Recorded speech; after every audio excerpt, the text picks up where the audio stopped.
What up, everybody? At the beginning of Power Book 44, Season 2, Tommy asks Diamond if he ever gets tired of being at the bottom of the top. Tommy told Diamond they should be the connect here in Chicago. What's standing in our way?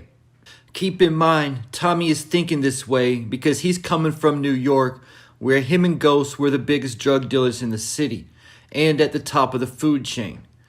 But Diamond's reply was, just the two biggest connects in Chicago, the Serbs and Miguel. So it was at this time Tommy began to put a plan in motion to become the connect. Also keep in mind that during this time Walter Flynn was still alive and his Irish crew was still running the north side, a territory neither Miguel or Mirkovich had been able to tap into. Getting me to the power moves that Tommy has made to be just one step away from becoming the connect. The only thing he needs to do at this point is connect with Che directly. And the episode 8 description reads, Tommy makes a bold move to connect CBI directly to the cartel. But Tommy's first move came with a little bit of luck. Diamond was busy with his parole officer when he sent Tommy to meet Miguel by himself. When Tommy arrived, the Serbs did a drive-by where Tommy took a bullet to save Miguel. While Maria was stitching Tommy up in the back, Tommy overheard two Insane Prince soldiers discussing where the drop would be at. As a result, Tommy and CBI robbed Miguel's shipment. I don't know exactly how much was there, but it was a lot. I'm guessing between $500,000 to $1 million in profit. So keep in mind that this move helped CBI start re-upping with double the weight. At the same time, Miguel had to eat the loss of anywhere between $500,000 to $1 million. Then Tommy revealed the next step. Let the Serbs and Miguel go to war while they just keep expanding their territory. With all the extra weight the CBI had after robbing Miguel, they had to find a new spot to start moving the weight. And Diamond was hooking up with a CO, Kendra, who he talked about moving product inside the prison with. So CBI started moving weight in the prison system, but there was one problem.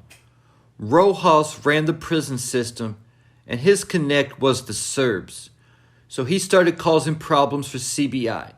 But Kendra threatened Rojas if he wouldn't work for CBI, which he reluctantly agreed to. So by moving drugs into the prison system and striking a deal with Rojas, this not only expanded CBI territory, it also took Serb territory, weakening them even more. Because in Season 1, CBI already took the Serbs' most profitable territory, the Crimson Projects. In the process, while this is going on, Tommy is also getting close to Miguel's little sister, Maria. And Tommy had been warned by Diamond and Maria herself that Miguel would kill Tommy if he found out. But Tommy doesn't seem to be worried about it. Is it because Maria is the piece that Tommy is keeping in his back pocket to gain leverage over Miguel in the end? Or possibly help him take out Miguel from the inside? But then the diner Diamond hangs out at was shot up by a rival gang, the RDs. But Diamond had been locked up with the leader of the RDs, King Kilo, who he had discussed bringing a gang coalition together with while he was locked up. But King Kilo wanted half of the CBI drug business in the prison. Tommy wasn't feeling this at first, but after being given some time to think about it, he agreed to the terms, as long as they were the ones who supplied the drugs. So at this move, he sacrificed half the prison business to gain more power and more business on the streets. And it was also at this time when one big domino in the chain of events fell. The death of Walter Flynn. So now a brand new territory just opened up for the taking. And as expected, Victor Flynn showed up at Tommy's door looking to make a deal. This makes me to question, does Tommy already have someone in the Fed's office who told him about Vic? Or did he just know that Vic would come looking for him out of instinct? Either way, Vic agreed the Northern Irish would join the coalition and start moving powder for CBI on the north side.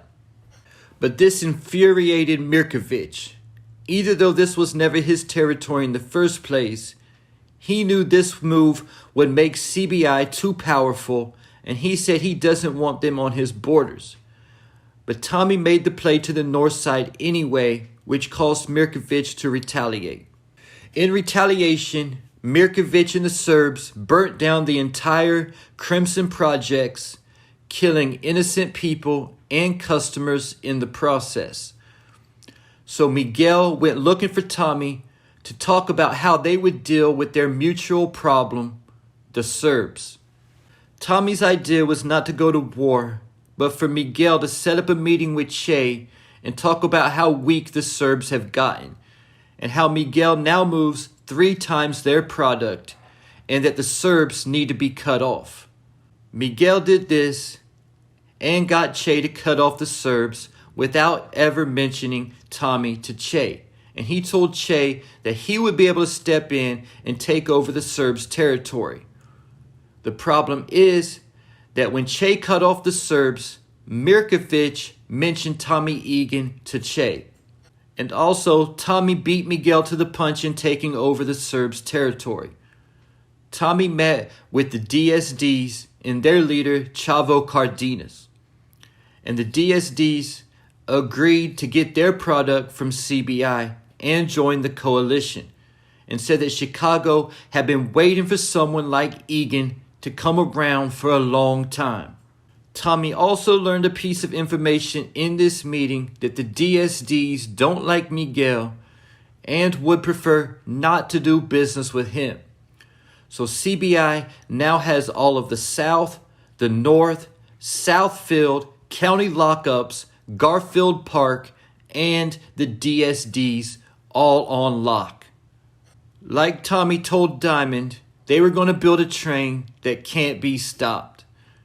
Episode 7, after the Serbs had been cut off, Miguel was talking to Abuela when she warned him about Tommy again and told him always stay 1 or 2 steps ahead of him. Something Miguel was convinced that he had already been doing. But right now Miguel has become nothing but the middleman. CBI has the entire city on lock, and it is always in the better interest of both the plug and the distro to cut out the middleman. For example, we already heard Tommy tell his crew in episode 1 they would give them their bricks for $32K each. So let's say CBI is getting it for $25K a brick from Miguel, and Miguel is paying $15K a brick from Che. The most profitable solution for both parties would be cut off the middleman and meet in the middle at a price of $20K a brick, which would add $5K profit to each side's pocket per brick. There was a scene from one of the season 2 promo videos where Miguel is telling somebody that Egan is too dangerous to keep alive. The problem is, because Tommy is already 2 steps ahead of Miguel, Miguel's move will be behind Tommy's, and Tommy will have Miguel in checkmate before Miguel can make a move, leaving Miguel to fall on the long list of drug bosses that Tommy has killed along the way. And there you have it. Is Tommy about to checkmate Miguel? Leave your thoughts, theories, and predictions in the comments.